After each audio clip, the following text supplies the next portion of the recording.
Te voy a contar la historia del duende más aterrador que me han mandado al canal de Hablemos de lo que no existe. Familia Nocturna, quiero comenzar diciéndote algo que es muy personal. Hay una actividad que hacía cuando yo tenía alrededor de unos 15 años. Y tiene que ver mucho con las historias que me mandaron estos días.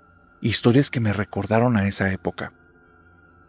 Cuando yo tenía alrededor de unos 15, entre los 15 y 17 años, vivía en una colonia que era una colonia muy segura. Era una colonia bastante grande. En ese lugar, yo prácticamente no conocía a ningún vecino. Y vamos que ya tenía algunos años de vivir ahí, pero no era tanta la costumbre de salir y platicar con uno u otro vecino que se conocieran en la misma cuadra. Me gustaba mucho perderme entre las calles de la colonia, así como lo escuchas. Empezar a caminar y de repente no saber exactamente dónde estaba, porque eso significaba que me había embebido en algo, en ver el paisaje, en ver las casas, y a veces me daba cuenta de cosas increíbles en la colonia. Construcciones que antes no había visto, a pesar que había pasado por cierta cuadra una y otra vez. ¿Te acuerdas esa historia que te conté hace unos episodios de las casas ocultas? A mí me explotó la cabeza porque vi muchas en aquel momento. No te quiero decir que tuvieran algo paranormal, pero eran casas particulares y había algo que ocurría en ese tiempo. Dejaba que mi imaginación se fuera volando. ¿Qué habrá ocurrido ahí? ¿Cuál será la historia de esa casa? ¿Cuántas historias no tendrá? Y esta primera historia tiene que ver con eso. Hay una historia que nadie conoce y nadie sabe, de una casa que nadie está seguro quién construyó. Lamentablemente, al día de hoy, creo que no hay manera alguna de saber el pasado de ese lugar. Es un lugar viejo, es un lugar antiguo, es un lugar cuyos inquilinos que le volvieron a dar vida llegaron ahí, digamos que no en las mejores circunstancias. Te voy a explicar con detalles para no hacer esto revuelto. El señor Federico, allá por los años 70, él se fue a Estados Unidos para buscar una mejor vida. Llegó a una colonia que prácticamente estaba abandonada. Todas las casas de ahí estaban en ruinas, eran casas antiquísimas. Los dueños las habían dejado o habían fallecido, no había herederos. Eran lugares que se estaban cayendo. Y poco a poco, ese lugar se fue llenando de migrantes. Te estoy hablando que el señor Federico, él era una persona respetuosa, realmente iba a buscar nada más un mejor futuro para su familia, no buscaba dañar a nadie. Él siempre tuvo una apertura y un poquito de miedo en que un día que llegara ahí fuera a toparse o con la policía o con los dueños del lugar. Y él estaba dispuesto a que por favor nada más le dieran 24 horas y él iba a sacar todas sus cosas del lugar. Con él no iban a tener ningún problema. Él no estaba dispuesto para defender lo indefendible. Él sabía que no era su lugar, solo vivía ahí. Digamos que sabía que estaba como prestado. El señor Federico era una persona entregada al trabajo. Y con este pequeño temor, fueron pasando los meses y después los años. En un parpadeo, esa casa ya era su hogar. Allá por el primer lustro, o sea, después de 5 años de estar viviendo en ese lugar, y que nadie se haya presentado ahí para reclamarlo, fue cuando decidió que iba a invertir un poquito de lo que estaba ganando en remodelar. Si un día llegaban a reclamarle la casa, ya vería si podía negociar algo, y si no lo podía negociar, estaba dispuesto a entregar la casa. Y empezó a cambiar ventanas, no tenían vidrios. Estás hablando que él vivía en situaciones precarias y la casa era una casa grande de 2 pisos, pero absolutamente abandonada. Las maderas estaban podridas, el piso era peligroso, subir a la segunda planta era una aventura. No sabías si te ibas a caer o si te ibas a venir con todo y escalera. Él poco a poco fue remodelando. Vidrios, marcos de las ventanas, pinturas. Definitivamente primero las maderas que estaban, quitarlas podridas, intentar resanar de alguna manera las que estaban todavía en mediano estado, volver a rescatar lo que se podía rescatar. Pero los siguientes 5 años, o sea, desde el año 6 hasta que cumplió 10 años en ese lugar, él prácticamente lo sintió que ya era su hogar. Un lugar en el que conoció a una novia, en el que se enamoraron, en el que empezaron a tener sueños, en el que iban a pensar en un futuro en su familia. Un lugar que poco a poco fueron reconstruyendo y lo transformaron en un lugar muy bonito, la casa más bonita de toda la colonia. Te vuelvo a decir, las circunstancias del lugar es que eran un par de cuadras de puras personas que venían como inmigrantes y tomaban posesión de sus lugares. Olvídate de situaciones de violencias porque no es el caso. Estamos hablando de los 70s y estamos hablando de un lugar que estaba en un total abandono. Simplemente llegaron y se metieron y tuvieron un techo donde dormir para no estar en la intemperie. Un lugar que no era peligroso. Y no era peligroso al punto que Federico, que ya no le iba nada mal, no estaba pensando en mudarse. Lo conocían en la colonia, él conocía a los vecinos. Sí había por ahí uno que otro que no había tomado la vida que le correspondía y no caía en gracia de nadie. Gente que sí dañaba a los demás, que hurtaba cosas, que se hacía de lo que no era suyo. Pero el resto de la colonia, personas pacíficas y trabajadoras. Sí hubo algunas personas que llegaron a reclamar sus hogares con el tiempo. Y Federico, lamentablemente eso levantaba todos sus miedos y hacía que en algún momento pensara si se tenía que mover de lugar. Pero algo hacía que se anclara la casa. Le gustaba. La remodeló, la cambió. Cuando llegó no tenía muebles, pero ahora era un lugar precioso. Solo había una cosa que conservaba prácticamente del inicio, aparte de su forma, porque la forma no la necesitó cambiar. En el patio, extrañamente, había una letrina. Una letrina que jamás utilizó, porque desde que llegó, la casa tenía baños y preparaciones para instalar, más excusados. Ya funcionaban, pero estaba esa letrina. Y en ocasiones salía un aroma tan pestilente, tan maloliente, que él decidió en algún momento sellar un poco el lugar. No lo quitó, porque siempre con la idea de que podían llegar los antiguos dueños, no quería que vieran que él les quitó algo que tal vez tenía algún valor sentimental. ¿Por qué pensó eso? Quién sabe, pero no eliminó el lugar ni selló el piso. Simplemente puso un par de maderas con clavos, selló el lugar y tenía una ventanita, también le puso una madera. Y aún así en ocasiones había un olor muy pestilente, es obvio las razones. O eso es lo que pensaba el señor Federico. Los años pasan, las décadas pasan, Federico tiene una familia y su familia crece allí en esa casa. Llega un momento en el que ya pasó al olvido el hecho de que puedan venir las personas a reclamar este lugar. Difícilmente vendrá algún heredero, ya van más de 30 años que viven en esta propiedad. Y Federico ya para este punto, ya está a punto de ser abuelo. Su hija, una chica que a los 15 años tuvo un novio en el que hubo una relación muy pasional, está embarazada. Le acaba de avisar hace unas semanas. Y bueno, ni hablar. La vida sigue adelante. Él sabe que hay circunstancias difíciles en la vida y bueno, le tocó vivir una situación con su hija y él no está dispuesto a que darle la espalda a la hija, a tratarla mal. Él le va a abrir las puertas de su hogar. Solo que el novio no es la mejor persona y conforme va avanzando el embarazo queda evidente. El tipo no se quiere hacer responsable. Él quiere seguir teniendo su vida que para él le corresponde para su edad. Vuelvo a decir, personas de alrededor de 15, 16 años. Y Federico sabe que le va a tocar otra vez ponerse a cambiar pañales.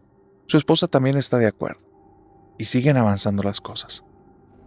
De la hija de Federico nace la protagonista de esta historia. Estrellita. Una niña tremenda. Pero tremenda como no tienes idea. Estrellita traía la energía del abuelo y la energía de su hija combinadas y por dos. Era una niña que traía unas baterías hiperrecargadas, andaba por todas partes. Estrellita, como se sentía en un lugar muy a gusto, desde que aprendió a caminar, ella dicen que prácticamente de gatear pasó a correr, porque andaba por toda la casa como si fuera un bólido, ¡fum! De un cuarto, ¡fum! Otro cuarto, se trepaba en un lugar, se subía al otro, arriba de un ropero, arriba de la cama, debajo de la cama, se escondía en los closets, le sacaba sustos a unos, a otros, tuvo gatitos, tuvo perritos, y la pobre Estrellita los trataba como si fueran juguetes, los traía a veces encima, los traía jalando de la cola. Pobre niña, hizo sufrir un montón de animales, pero ella no tenía conciencia, y tampoco era como que la familia se alegrara de eso, la regañaba, pero esta niña parecía incorregible. Por cada vez que le daban un regaño, se reía de una manera tan adorable, que el abuelo no podía más que soltar una carcajada con la niña, y esto hacía que la pobre niña fuera cada vez peor. La mamá de Estrellita, en un trato con el abuelo, le pidió por favor, que le dejara seguir con sus estudios, que le dejara terminar la secundaria, la preparatoria o, bueno, los grados como se llaman en Estados Unidos, y le quería pedir que por favor la dejara estudiar una carrera técnica. El abuelo estaba de acuerdo. El señor Federico estaba de acuerdo con que su hija estudiara. Sabía que si le detenía esos estudios en ese momento, la vida se lo iba a reclamar tanto a él como a ella. Y la pobre Estrellita le iban a faltar recursos en un futuro. Nadie tiene la vida comprada. Y el señor Federico lo tiene claro. Pasan los años y termina esta chica el tiempo de la secundaria, el tiempo de su bachillerato o la preparatoria. Llega a la carrera y es ahí en la carrera, justo cuando está pasando la mitad, cuando viene una tragedia familiar. El señor Federico, un tipazo, un sujeto de un corazón enorme, fallece. No es un accidente, tenía una situación en el corazón que le habían intentado tratar, creían que ya estaba controlado y de repente un día empezó a sentir un dolor en el pecho y lamentablemente al llegar al hospital falleció. La casa del señor Federico se llenó de una energía diferente, de ser un lugar lleno de vida, de un lugar lleno de historias, de esperanza, lleno de esta energía de Estrellita. Empezó a ser un lugar cargado de tristeza. Empezó a ser un lugar en el que, por más que abriera las ventanas, la luz ya no entraba igual. Se sentía una atmósfera pesada. La esposa del señor Federico, la abuela de Estrellita, vivía ahí. Y era una persona que ella siempre vivió como apoyando a su esposo. Era ama de casa, vivía prácticamente en ese lugar. Y le había dejado una buena cantidad de dinero. Tal vez no para el resto de sus días, porque el señor Federico murió cerca de los 55, 60 años, bastante joven, y su esposa tenía más o menos esa edad. Pero le quedaba dinero como para ver qué sucedía mínimo en los siguientes años estando despreocupada. Se enfoca a estar con su nieta. Lamentablemente, comienza a embargarle una gran depresión y se da cuenta que la nieta tiene tanta energía que ya no le puede seguir el ritmo, se siente muy triste y apagada. Contrata a una niñera, una chica del barrio, la hija de unos vecinos, una muchacha muy linda y muy buena, que no ha conseguido sacar las cosas adelante a pesar de que tiene 25 años porque es sordomuda. Y estamos hablando que en ese momento no había una cultura ni un conocimiento de nada de esto, y esta chica sordomuda prácticamente no se sabe comunicar y la gente no le entiende. No hay un desarrollo que le pueda dar, pero se confían y cuidar a una niña lo puede hacer cualquier persona. De cierta manera, se da a entender la señora, le pone a hacer un par de cosas, esta chica sí entiende lo que le están pidiendo y entiende que ella es la cuidadora de Estrellita y a partir de ahí comienzan las aventuras de Estrellita con esta chica. Pobre muchacha. Una de las cosas por las que puedes identificar a Estrellita son por los sonidos que hace cuando se trepa a un lugar y se escucha donde hace rechinar tal o cual cosa. Esta chica es sorda. No escucha. Para ella es un gran misterio la casa. Tiene que estar buscando a la pobre niña de un lado a otro. Y la niña le gusta esconderse y sacar sustos. Muy probablemente Estrellita ha estado intentando sacarle sustos desde hace tiempo, pero ¿sabes algo? Con una persona que no escucha, salir de un closet por atrás y decirle ¡bu! No es lo mismo, porque la chica no reacciona. La chica no se da cuenta, y para Estrellita se le empieza a hacer aburrido. Comienza a caminar adelante de ella, la saluda, la chica se le queda viendo, intenta hablar con ella, te vuelvo a decir, no se sabe comunicar. Esta muchacha se maneja más un poco como por señas, por lógica. No es que sea una persona tonta, solo no hubo una educación o no la hubo hasta ese momento. Estrellita es una niña que para ese entonces tiene 5 o 6 años, entonces es muy pequeña, pero tiene esta lógica de los niños en los que se saben dar a entender. Poco a poco empiezan a hacer una amistad bonita. Pero también, esta muchacha se da cuenta de la clase de monstrillo que tiene enfrente, porque Estrellita, ¡qué bárbara! Entre más traviesa, más contenta. Ya le ha sacado 1000 sonrisas a esta chica que la cuida, así es que Estrellita ya sabe que la tiene en el bolsillo. Por eso, ahora digamos que se ha vuelto un poquito más libre, un poquito más aventurera. Se sale de la casa, se va al patio, se ha salido por el frente a la casa de los vecinos porque en la casa de los vecinos hay un árbol. Y qué padre subirse por el tronco del árbol y estar en las primeras ramitas. Si vieras los sustos que se ha llevado la abuela y el vecino, Tremendo, tremendo. Y esta chica ni se entera. Mientras la abuela llega bien enojada cargando con Estrellita a la casa, la otra chica está en el segundo piso buscándola debajo de la cama, metiéndose al closet porque antes de eso estaba cortando algo de fruta o verdura para darle algún almuerzo a la señora o a la niña, pero en ese rato Estrellita se dio cuenta que ella estaba distraída y sabe que se podía escapar. La señora de la casa, la abuela de Estrellita, es una señora también bastante prudente, bastante consciente, y entiende que la contrató teniendo esta situación, y ella también no puede ser tan dura. No escucha. Y Estrellita es canija. Estrellita es juguetona. Estrellita mide a las personas y se las echa al bolsillo. Así fue con el abuelo, y Federico era un tipo muy inteligente para todo, pero con ella se doblaba. En esta casa, en estos lugares, en los que se viven tantas emociones, a veces hay cosas que no son buenas y se sienten atraídas al lugar. Es en estas circunstancias y en este contexto en el que todos los días es una aventura en ese hogar, entre la abuela que se asusta por lo que va a ser su nieta, esta chica buscando a Estrellita y Estrellita que se está escondiendo en todas partes, que algo tomó posesión de la casa. Algo que a veces se puede ver y a veces no. Algo que puedes sentirlo. Puedes sentirlo cuando entras en una habitación y la piel se te pone totalmente chinita. Puedes sentirlo cuando estás sentado en el baño y sientes que alguien te observa. Y entonces, si hay algo ahí que se pueda mover, se mueve. Si está un cepillo, se mueve ligeramente. Si está la cortina del baño, empieza a levantarse un poco como si hubiera una corriente de aire, pero ahí no hay ventanas. Esta cosa que está ahí en la casa se hace presente de mil maneras. Quiere que sepan que está ahí, pero a veces lo pueden ver y a veces no. En ocasiones, si la chica escuchara, ya hubiera escuchado esos pasos que escucha Estrellita, que van subiendo desde el inicio de la escalera hasta el segundo piso y se meten en el cuarto del abuelo cuando la abuela no está. Estrellita tiene un nuevo juego. Se llama seguir al duende, porque ella cree que es un duende. No sabe en qué momento descubrió la existencia de estos seres, pero sabe que en su casa hay uno. Tal vez lo vio en un programa de televisión, tal vez fue algún cuento del abuelo, tal vez lo escuchó con los amiguitos de la escuela.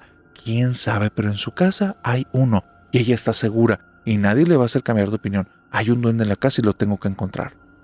Así es que Estrellita, sin saber que esto es muy peligroso, comienza a seguir los rastros, comienza a identificarlo. Cuando lo escucha entrar al cuarto del abuelo, le dice: duendecito, duendecito, ya te encontré, te voy a encontrar, estás en el cuarto de mi abuelo. Y aunque la puerta se le cierra en la cara, cuando no hay nadie ahí, Estrellita no se asusta, el duende está jugando con ella. Cosa distinta sería si ella fuera adulta, pero es una niña que no entiende lo que está pasando. En ocasiones, ciertas habitaciones comienzan a arrojar un aroma muy pestilente. Dice: duendecito, ese no es el baño, duendecito. El baño es abajo. Ahí no debes de hacer eso. No eres un perrito ni un gatito. Y escucha gruñidos. Y entonces dice: yo no sabía que los duendes gruñen, duendecito, no seas enojón. Estrellita cree que es un duende. Y lamentablemente, sí llegó a saber que lo que estaba ahí probablemente no lo era. O si era un duende, no era bueno. Resulta que de los sonidos y de los aromas viene algo más. Comienza a aparecer algo en la casa. Una sombra que Estrellita nota en el rabillo del ojo, porque ella sabe que está siguiendo a alguien, no lo sabe explicar, pero es nuevo eso. Los últimos 2 o 3 días le dice a la abuelita: estoy siguiendo al duende, es que lo vi que pasó para allá, vi que pasó para acá. Todos los que sabemos del fenómeno paranormal, sabemos que en ocasiones por el rabillo del ojo vemos esa sombra que se mueve. A veces es fácil de explicar, pero en ocasiones te habla de cosas que pasan en la casa, o te hablan de percepciones de la persona. Y Estrellita ha traído esa novedad que una y otra vez le dice a la abuela: acaba de pasar, abuelita, ¿no lo viste? Justo cuando la abuela sí escuchó algo, escuchó el crujir de la madera. Ahí sí había algo. La abuela no está asustada, no cree en estas cosas. Sigue ella estando viviendo un duelo. Se ha adaptado a este estilo de vida y le ha ayudado un poco a salir del duelo desde que perdió al señor Federico. Pero, ¿qué es ese duende? Es la gran duda. Y no tiene mucho tiempo para darle vueltas, porque esto que te estoy contando duró alrededor de 4 meses. 4 meses de forma intermitente. Al final ya era muy constante. Y ahí, cuando ya era muy constante, la abuela se dio cuenta que algo malo estaba pasando en la casa. Un día, estando en el baño, sintió que alguien la observaba. Cuando volteó a la regadera donde tenía una cortina de baño, vio una sombra pequeña que se estaba asomando detrás de esta tina en la que ella se bañaba. Entonces se asusta, no sale del baño, pero empieza a decir ¿quién está ahí? Y ve que la sombra se agacha. Se pone de pie, quita la cortina y al asomarse el lugar está vacío. Sabe que ahí hay algo. La niña no está hablando por hablar y ahora ya la va a tomar en serio. Quiere buscar ayuda, quiere preguntar, pero no sabe ni siquiera cómo preguntar esto ni a quién decirlo. Su nieta puede estar en peligro y está pensando de qué manera tomar cartas en el asunto cuando justo al día siguiente, esta cosa hace su acto de aparición magistral. Estrellita está en una de sus aventuras. Hoy toca el patio. ¿Qué novedades habrá? ¿Qué cosas va a encontrar? ¿Qué lugar del patio no ha explorado? Y parece que algo le leyó la mente, porque la letrina en el patio está abierta. Las maderas en el piso, los clavos perfectamente puestos arriba de las maderas y la puerta abierta de par en par. Toda una aventura. Nunca ha ido a ese lugar, ni siquiera sabe qué es. Es una caja de madera que siempre ha estado en el patio y el abuelo le prohibía que estuviera cerca. Dice, esa caja huele muy mal. Ahora que se está acercando, es muy extraño. Huele bonito. Huele a galletas, huele a chocolate, huele una mañana comiendo muchas golosinas. Y ella, conforme se va acercando, aunque el lugar es muy oscuro, la trae. Sabe que estando ahí, su abuela no le va a encontrar y cuando la abuela salga al patio y ella se asume diciendo ¡bu!, la abuela va a saltar por los aires y le va a decir cómo abriste el lugar y ella le va a inventar una historia o le va a decir que ya estaba abierto. Va a ver de qué manera hace que su abuela sonría. Así es que, sin pensarlo, se mete y encuentra que hay un banquito muy extraño. Hay un banco de madera con un agujero al centro y donde está ahí, se acerca al agujero y empieza a meter la cabeza para ver qué hay dentro. Y cuando está metiendo la cabeza, un par de manos la agarran de aquí y hacen que baje. Ella cae en algo fétido, asqueroso, totalmente embarrada con cosas de 1000 texturas desagradables, cosas que se sienten duras, secas, todo lleno de polvo. Te puedes imaginar en una oscuridad absoluta. De repente hay una pequeña luz al fondo. Una luz como fosforescente verde que está empezando a parpadear y otra en otra esquina. Como si fuera un fuego fatuo.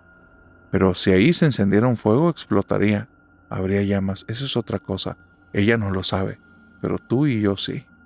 Ella simplemente ve como 2 luces que están ahí, que iluminan un poco el lugar, y entonces, asustadísima, con cosas que siente así en la cara, teniendo mucho miedo porque sintió algo que la jaló allá adentro, comienza a gritar, y ve justo frente a ella, a escasos 1,5 metros, unos ojos que se están empezando a acercar hacia ella.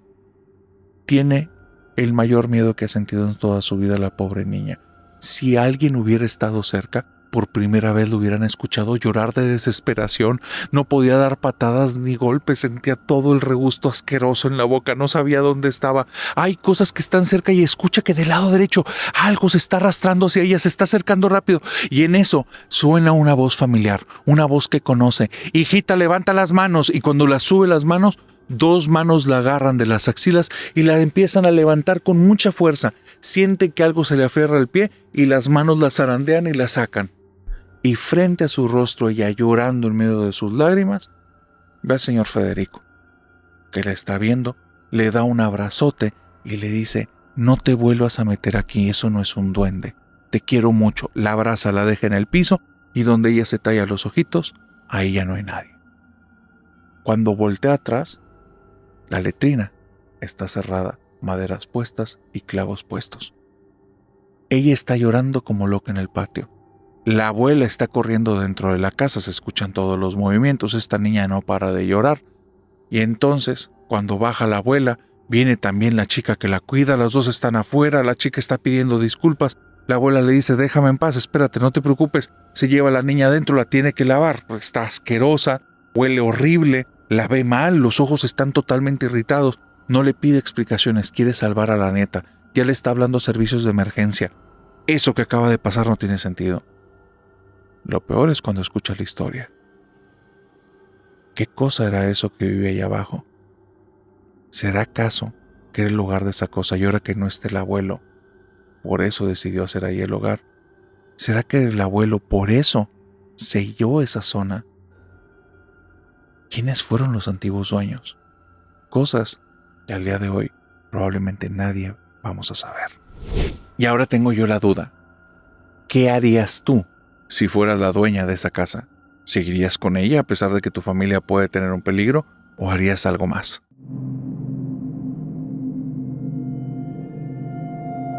Imagínate que en el lugar en el que trabajas hay un rumor. Si vas a cierto lugar a cierta hora, te vas a topar con un fantasma. Lo lamentable es que cada vez más son los rumores de las personas que dicen que lo han visto, y hay una cuestión dentro de ti. No sabes ir a asomarte, o mejor, cambiarte de lugar de trabajo. Esa es la historia de Berta, y aquí vamos a contarla. Si las casas tienen su historia, y cada una puede tener detalles, cosas ocultas, como lo que acabamos de escuchar en la historia anterior, ¿qué no tendrán ocultos esos lugares que tienen siglos desde que se construyeron, lugares enormes? Te cuento esto por Berta. Berta es una seguidora del canal. Es una persona que es muy formal en su trabajo. Ella es una trabajadora social.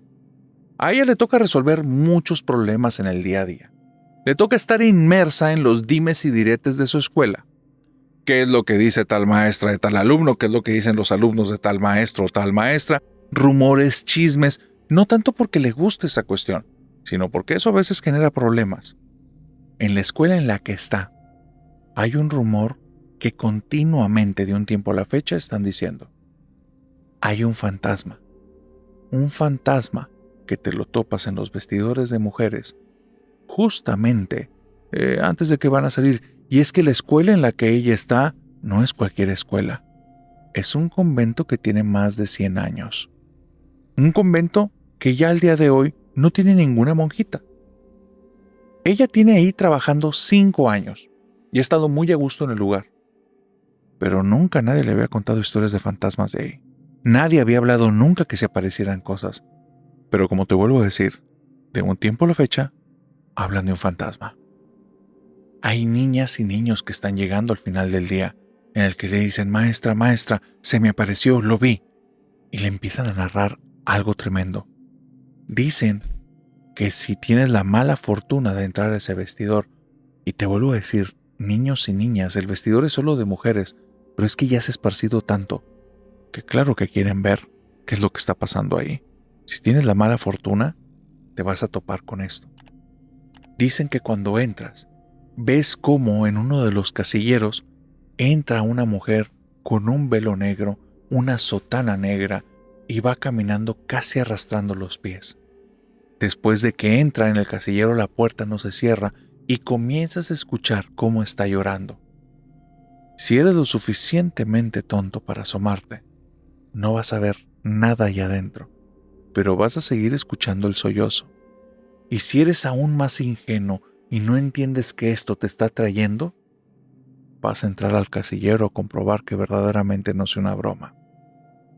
Todos los que se han ido a quejar cuentan la misma historia. Maestra, entré y había alguien con un velo negro, otros había alguien con una ropa negra que le cubría todo el cuerpo. Eran unas faldotas, arrastraba los pies, se escuchaba, se metió en el locker. Corrí detrás para ver porque no lo cerró, porque estaba llorando y quería ver qué pasaba.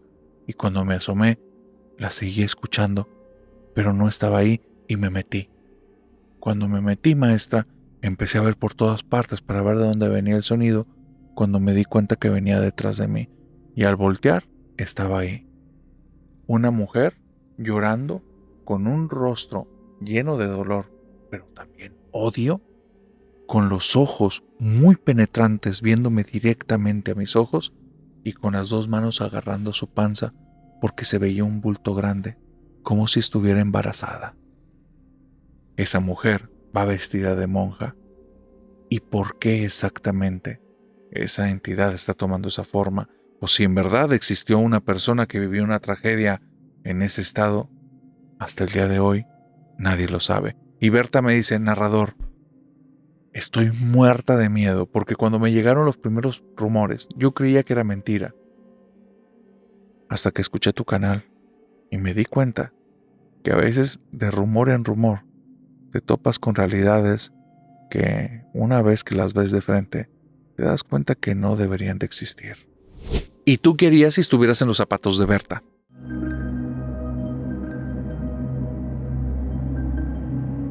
Como en esta historia que te acabo de contar de Berta, te estoy hablando de una entidad espiritual, de un espíritu, de un espectro, de un fantasma, como algunos le llaman. Y aquí en el canal teníamos una duda desde que iniciamos. Estas entidades, ¿será que siguen conscientes en este plano? En el caso de Berta, parece que sí, parece que atrae a las personas. Parece que hay entidades que en ocasiones simplemente están ahí como si fueran un eco de algo que ocurrió, pero ya no tienen interacción con el entorno. Pero hay otras que son peligrosísimas. Les hemos dicho aquí en el canal que si crees que estás cerca de una entidad, de un niño fantasma, no te conviene interactuar. Decimos la frase que no existen los niños fantasma. Eso es porque muchos exorcistas lo manejan, muchos exorcistas lo dicen, pero hay personas en el campo de investigación que afirman otras cosas, afirman que sí existen los niños fantasma, pero ambos coinciden en lo mismo. Son muy peligrosas esas entidades. Diferentes razones. El exorcista te dice que lo que estás viendo ahí es un demonio disfrazado, que lo que quiere es que le abras las puertas.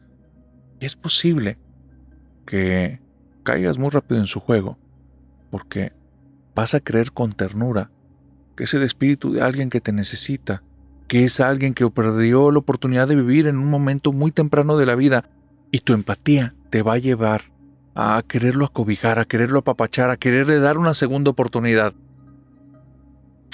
Si es un demonio, estás perdido. Ahí le acabas de abrir las puertas. Pero si verdaderamente es un niño fantasma, lo que dicen conocedores de este tema es que te estás topando con una entidad voluble, con una entidad que no controla su temperamento, que no tiene una inteligencia emocional, con una entidad que si acaso se llega a enojar o llega a ser temperamental, tú y todos los que estén ahí corren mucho peligro. En el caso de Fabián, digamos que no solo les gustó entrar en la boca del lobo, sino que tenían ganas de cepillarles los dientes. En el caso de Fabián, como te digo, vivió algo muy extraño. Justo cuando él estaba en secundaria, y esto ya pasó hace muy buen tiempo.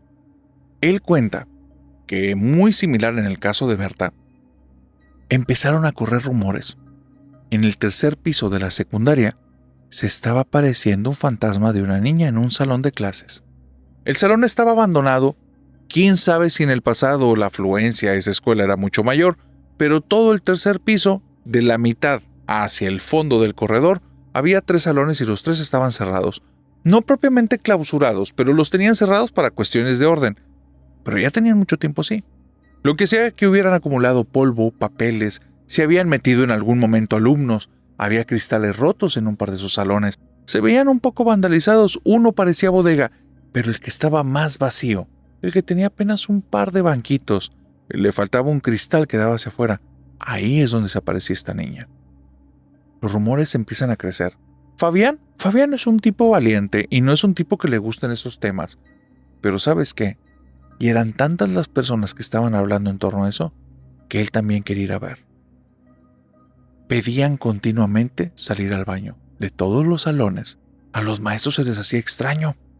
Porque después de que regresaban del baño los muchachos, cuando antes no tenía nada de relevancia y simplemente regresaban, se sentaban y continuaban la clase, ahora veía que todos los alumnos estaban con expectativas. Estaban esperando para que aquel que fue al baño regresara y dijera algo, hiciera una cara, alguna señal. Los maestros no decían nada, pero era evidentísimo. Los muchachos como se creen, los más inteligentes del lugar, creían que no se notaba, pero era algo que todos lo veían, pero a todas luces. Fabián sentía la presión. En su salón, solo él y unos 10 más eran los únicos que no habían ido a ver a la fantasma. Así es que el resto de personas les decían, los miedosos, ¿qué? ¿Les va a dar miedo? ¡Ay, van a salir corriendo! Nada que también los vuelve fantasmas a ustedes. Y los empezaban a presionar. Que él ya no se quería sentir como un cobarde. No quería que lo presionaran más, tampoco quería ver a esa niña. Pero al final la presión ganó. Y un día, estando en medio de la clase de matemáticas, fue cuando lo estaban insistiendo tanto que él nada más levanta la mano y le dice: profesor, ¿puedo ir al baño? Y todos en el salón hicieron un silencio y se le quedaron viendo. Para esto el profesor ya sabía y le dice: que te vaya bien en el baño, Fabián, en el baño. Y tienes el tiempo contadito. Fabián se va corriendo porque si no, no va a llegar. Sube al segundo piso, lo hace con mucho sigilo para llegar al tercer piso. Para este punto, había un maestro que vigilaba que no pasara nada porque se dieron cuenta que no iban a poder reparar a los alumnos, ya no para este punto. Así es que decidieron que simplemente siguieran viendo. Ya los maestros habían ido a ver y no veían absolutamente nada. Fabián se llevó el peor susto que ha tenido en toda su vida. Él fue caminando, no sabía en qué salón era, sabía que era en el tercer piso, en los salones abandonados. Para llegar ahí, tiene que pasar los primeros 3 salones sin que lo noten, y los maestros de ahí se hacen tontos, pero él no lo sabe. Así es que él se siente en una misión imposible, el tiempo lo tiene en contra, tiene que llegar a alguno de los salones que no sabe cuál es, no debe de hacer ruido y tiene que pasar desapercibido. Cuando llega al tercer piso se pega a la pared, la más cercana a las ventanas de los salones, se agacha para estar muy por debajo del nivel del vidrio y empieza a gatear, pero tiene que gatear a una velocidad tan lenta que no hagan ruido sus rodillas en el piso.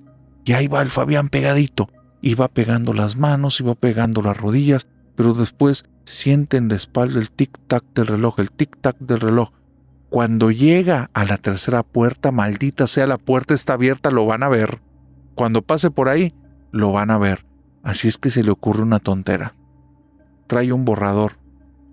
El borrador lo agarra, lo arroja hacia atrás y pega justo en el vidrio del segundo salón. Una estupidez total, porque pega tan fuerte que hace que todos los alumnos empiecen a exaltarse. Creen que es la fantasma. Y ahí, sin saber si están volteando o no a donde él está, corre por abajo. Se va por abajo gateando muy muy rápido, pasa la puerta y espera que nadie lo haya visto. No hubo ningún silencio después de que pasó, no hubo ninguna carcajada, no hubo nada. Seguían los murmullos. Después del gritito del golpe en el vidrio, estaban diciendo que la fantasma, eso sí lo llegaba a escuchar. Entonces se puso de pie, seguía caminando lentamente, se asoma al primero de los salones y no hay nada, y está viendo a detalle y no hay nada. Los vidrios están todos pañosos, así es que los empieza a limpiar, no se topa con nada allí enfrente, voltea de un lado para otro, sigue caminando al segundo salón. Cree que es una estupidez, que probablemente no han visto nada, pero para no quedar como los tontos que no vieron, van y cuentan historias, y así llega al tercer salón, y el vidrio está pañoso por completo, pero completamente pañoso. Así es que toma la parte de abajo de su camisa, la que mete en el pantalón, la levanta, limpia el vidrio, y justo frente a él hay un par de ojos viéndolo directo a la cara, y escucha su nombre en su oído. Fabián. La piel se le queda helada, no sabe qué decir, y entonces nada más dice: ¿tú eres la fantasma? Los vidrios empiezan a tambalear. Frente a él ya no hay nada y vuelve a escuchar la voz en su oído. Fabián. Fabián se queda tan helado y tan afectado que como zombie se voltea y empieza a caminar por el pasillo del tercer piso de regreso. Cuando llegó al salón, el maestro lo vio tan mal que le pidió que fuera a la enfermería. Me dice: narrador, nunca conté mi versión de la historia, no porque no me fueran a creer, sino porque desde ese día la traigo pegada. La he visto a lo largo de mi vida, y esto pasó hace 15 años, a través del espejo, a través de cristales. Ha habido personas que han visto una niña en mi casa. Yo no la logré ver completa, solo vi sus ojos, pero te digo algo, narrador. Cuando dijiste que no existen niños fantasma, yo creo que ella no es un niño. Sus ojos eran verdes y con una línea como si fueran de serpiente, y se sentía algo tan malévolo en esa mirada, no se lo ha vuelto a ver ni siquiera un adulto. Si tienes alguna historia que haya ocurrido en tu escuela, ponla aquí en los comentarios.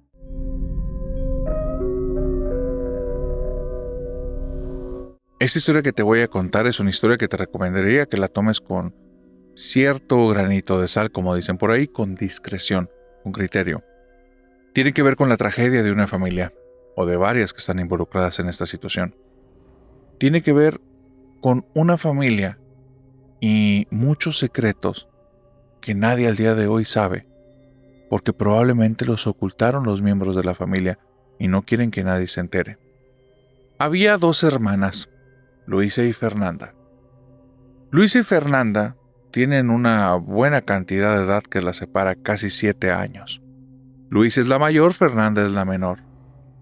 No tenían una buena relación. Su familia siempre había sido una familia un poco rara, una familia un poco controvertida. Tíos, primos metidos en la política, el abuelo se sabía que era masón y ellos vivían en una comunidad muy cristiana, católica. Eso hacía que el abuelo y esa familia los vieran como unos endemoniados. Muchos no les querían hablar y vivían con cierto estigma. Fernanda venía con una nueva luz, venía con otro tipo de feeling ante la vida. No quería ser tan oscura, no quería ser una persona importante ante los ojos de los demás. No entendía por qué la familia era tan hermética con los de allá afuera, si para ella todos los de ella eran normales. Que sí, que en ocasiones en la casa, mamá y su hermana Luisa, a la cual no quería ni tenía en mucha estima, hacían reuniones con personas que todos se vestían de blanco. Bueno, ok. Pero ella se le hacía aburrido y ya no quería participar de eso. Aparte no le invitaban. No, Fernanda quería una vida más normal. Quería jugar con sus amigos de la escuela. Y ella tenía algo. Tenía un carácter, una forma de ser tan linda, tan hermosa, que todas las personas lo querían. Si tú la hubieras conocido, tú le hubieras abierto las puertas de tu casa, de tu vida en cualquier momento, porque era un angelito en vida. Resulta que Fernanda es una chica muy social, pero no es una persona, digamos, de las opiniones más populares. Es una persona libre en criterio. Expresa lo que piensa. En ocasiones eso hace que las personas estén a su favor, a veces en contra, pero siempre entienden que es una persona como tan honesta, tan linda, tan buena onda, que no busca afectar a nadie, solo tiene una opinión. Y es una persona que se presta mucho a platicar, a dialogar, cuando el tema le resulta interesante, porque cuando no, tú nada más la ves escuchar y si no le interesa, se va de ahí. Pero es un angelito. Los maestros la adoran, sus compañeros también. Y así va a pasar su primaria y su secundaria.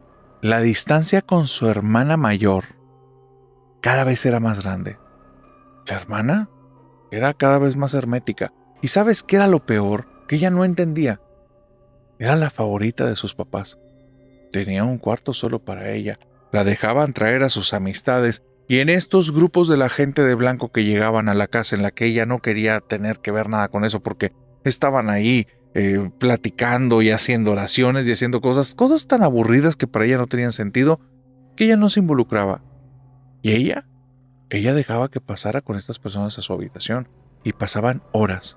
Del cuarto se desprendían aromas, debajo de la puerta salía humo y bueno, Fernanda no es que fuera celosa, pero se le hacía muy extraño la diferencia de trato. Hacían como si ni siquiera existiera en la casa. Cuando su hermana mayor, todo giraba en torno a ella. Hoy que aprendiste, ¿cómo te fue? ¿Estás llegando más lejos? ¿Has crecido más? Y ella no entendía porque no eran preguntas que les hacían ni siquiera los otros papás de sus amiguitos a sus niños.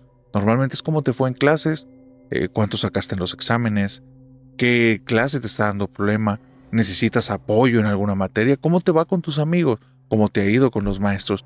Y no era el tipo de conversaciones que tenían con su hermana mayor. Pero bueno, es mayor y por muchos años. No es una niña. Le han de estar preguntando algo de lo que ella está estudiando y ya. A ella no le preguntaba nada. Con ella es un ¿qué vas a hacer hoy? ¿A dónde vas? No llegues tarde. Y no había más conversación. La distancia con la familia cada vez era mayor. Y ahí, en estos momentos, llega esta etapa cuando ella tiene alrededor de 17 años que tiene un golpe un poco duro de la vida. Fernanda comienza a ver que en la graduación de preparatoria de muchos de sus compañeros asistió la familia completa. Y con ella iba un chofer. El chofer que la llevó para allá, sus papás no tenían tiempo, no les interesaba. Y su hermana Su hermana no quería saber nada de ella. No le dirigía ni siquiera la mirada, la trataba como si fuera cualquier otra persona excepto su hermana. Indiferente, inclusive a veces con cierto desprecio. Ya se había acostumbrado, su vida no giraba en torno a la casa, pero estando ahí, a sus 17 años en una graduación, vestida muy bonita y habiendo recordado que ya fue a elegir el vestido sola, que nada más fue y pidió el dinero y se lo dieron, que no le pusieron ninguna traba, eso es verdad, pero no les interesaba. Cuando les dijo que iba a haber una noche de graduación y que iban a estar ahí los papás de sus amigos y sus compañeros, iba a haber un baile, sus papás le dijeron no tenemos tiempo para esas cosas tan mundanas. Y no fueron. Y ella tenía ahí una mesa vacía y ella estaba sentada. El chofer, el que la acompañaba a la graduación, no se sentó en su mesa, él le iba a esperar en el vehículo y estaba ahí sola. Le dio tanta vergüenza que en medio de la graduación mejor se paró y se salió. Cuando entra en la facultad hay algo extraño en la casa. Su mamá empieza a ser cariñosa, extrañamente cariñosa, falsamente cariñosa. Le nota una forma forzada de querer tener interacción con ella. Y peor aún, su hermana. Su hermana mayor quería estar cerca de ella. María Luisa, esta hermana que era la más adorada de sus papás, quería estar ahí. Le empezaba a sacar conversación, pero notaba algo en sus palabras. Era mentira. La forma de hablar, no sé, las palabras que utilizaba, algo le disparaba sus alarmas. Para este punto de su vida, ya en el momento en el que ella va en el primero o segundo año de carrera, que su mamá y su hermana están buscando ser uña y mugre desde hace más de 6 meses y ella no lo soporta, ella se ha hecho muy buena amiga de unos mellizos, José y Luis. 2 tipos que tienen una buena relación, 2 tipos que se llevan muy bien y extrañamente estudian la misma carrera, están junto con ella en odontología. 2 sujetos, buenas personas, que cuando ella les contó su historia, ellos fueron sumamente empáticos. Por alguna situación resonaron y eran personas muy transparentes. Continuamente iban a visitarla a su casa porque sabían que se sentía sola. Y fue muy extraño, porque ella haciendo memoria, a raíz de que ellos aparecen en su casa, es que mamá y hermana se quieren acercar. La hermana llega un momento, después de tanta insistencia de estar cerca de Fernanda, que le pide por favor que si hacen una velada entre amigos que estaría muy divertida, pero ella la nota falsa y le dice, ya no estás jugando con eso, ¿te interesan mis amigos? Dice, sí, invita a tus amigos, a los mellizos. ¿Y tú cómo sabes de ellos? Pues los has traído a la casa. ¿Pero por qué quieres que vengan ellos? Tengo más amigos. Sí, pero yo quiero que vengan ellos. Somos 2 hermanas y 2 hermanos. ¿Desde cuándo tú dices que eres mi hermana? Ay, ya, Fernanda, no empieces a hacer tus teatros. Tráete a tus amigos y ya. Les tengo un juego que les va a gustar mucho. Y hubo algo en sus palabras. Algo que le disparó todas las alarmas. Te digo todo esto porque esta historia la cuenta uno de los mellizos. Y él dice, ojalá Fernanda, nuestra amiga, hubiera escuchado esas alarmas que estaban en su interior, porque después de esa noche todo terminó muy mal. Fernanda los invitó a que fueran a la casa a un juego extraño que su hermana les tenía listo. Cuando llegaron esa noche, José y Luis se sentaron en una mesa muy rara, una mesa que ni siquiera Fernanda había visto, y ellos se dieron cuenta, porque aunque no lo expresó, notaban por el rostro que estaba sorprendida. Y también notaron que ella le decía, ¿de dónde sacaste esto? Arriba de la mesa, una mesa circular, había cartas. Estaban unas cartas que tenían todas las letras del abecedario y había otras cartas más que decían sí, no y más cosas. En medio de la mesa había una copa. La mesa era lo suficientemente grande como para que estuvieran cada uno, vamos a decir que en extremos, pero tú me entiendes, formando como una cruz, uno frente al otro y los otros uno frente a otro, pero nadie se tocaba los hombros ni se tocaba con los pies. La hermana mayor, después de llevarles unos canapés, un tipo de tentempié, una comidilla para empezar a hacer hambre, y llevarles una bebida que se veía muy exótica de un color rojo y con ciertos puntos de color morado. Todos la bebieron, sabía muy rica, pero también se sentían extraños después de haberla bebido. No tenía alcohol, eso era algo diferente. Se sentían raros, se sentían un poco eufóricos, querían empezar a jugar ya. Ella les dijo: muy bien, vamos a controlarnos y ya estando ahora sí en este modo, vamos a jugar. Les pidió que todos se pusieran ahí en la mesa, les dijo dónde tenían que ir cada uno y entonces les pidió que todos pusieran un dedo sobre esta copa. Para todos aquellos que no saben qué jugaron esa noche, literalmente se llama el juego de la copa y no es un juego y no te recomiendo jugarlo. Lo que ocurrió es que de repente esta mujer empezó a hablar en un idioma que no es el idioma que ellos manejaban. Ellos no eran personas religiosas. Fernanda sabía que era latín, se los dijo al día siguiente. Empezó a hablar en latín, empezó a decir cosas y todos, con el dedo arriba, sintieron cómo la copa se empezó a mover. Esta mujer seguía hablando en latín y cada vez que terminaba de hablar la copa se movía. Ellos estaban fascinados, creían que era ella y que era tan buena maga que estaba moviendo la copa sin que ellos se pudieran dar cuenta cómo. De hecho, se les hacía extraño que teniendo un mantel, la copa parecía que no generaba fricción. El mantel no se arrugaba, era como si estuviera muy retirado y pasaba de ahí como si estuviera sobre algo que fuera más bien agua, porque se deslizaba por completo. Y lo que veían es que la copa se iba a las letras y de repente marcaba el sí y el no, pero no recuerdan cuáles eran las respuestas, no recuerdan qué preguntaba esta mujer, ni siquiera estaba hablando en su idioma. Ellos estaban fascinados, se volteaban el ver al uno al otro. Los hermanos tenían los ojos dilatados, tenían la boca abierta, el corazón les palpitaba y no estaban razonando nada. Se dieron cuenta después que probablemente esa bebida tenía algo que los puso así, algo que los puso a merced de esta mujer. Después de ese día nada volvió a ser igual, ahí empezaron las tragedias. Cuando llegan a sus casas, tanto Luis como José comienzan a vivir cosas muy raras. Hay una sensación de una presencia en el cuarto. Hay una sensación que hay alguien sentado justo al lado de la cama. En medio de las camas de los dos mellizos, ahí hay alguien.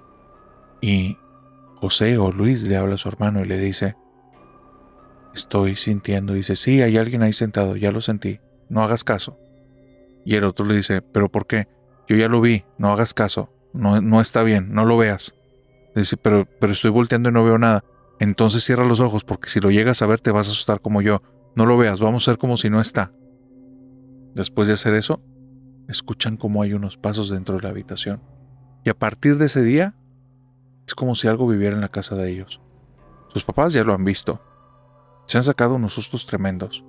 No saben exactamente qué es lo que han visto, pero cuando están en la noche a punto de prepararse para estar a punto de dormir, en la casa se escuchan gritos, y gritos de locos.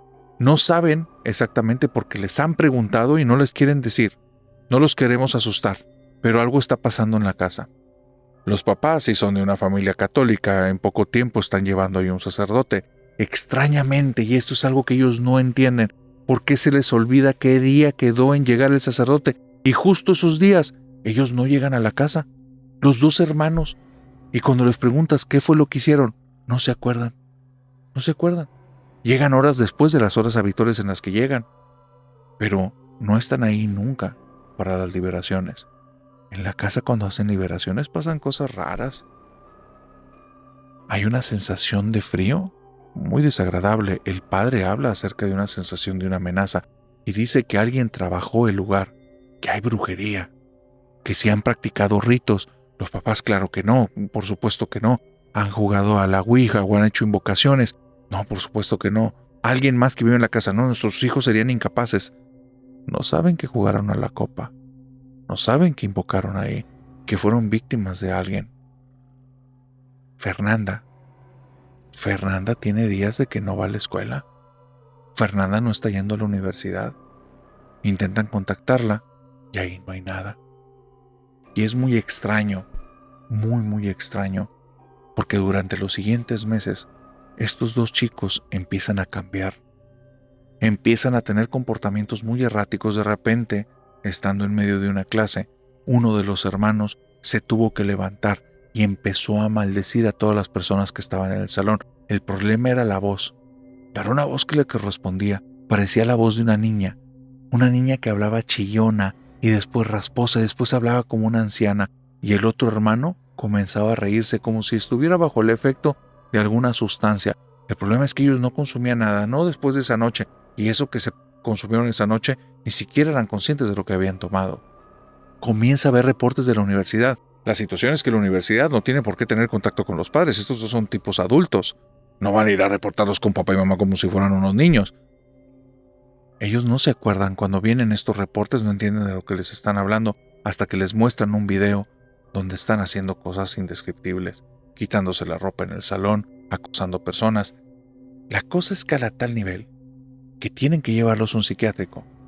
Amenazan a una persona con un cuchillo y otro de los hermanos comienza a autolesionarse y se los llevan a un psiquiátrico. Esto está mal. Están bajo el efecto de sustancias, es la conclusión de los maestros. No conocen del tema, no saben lo que pasó meses atrás, no saben que corren con la misma suerte de Fernanda.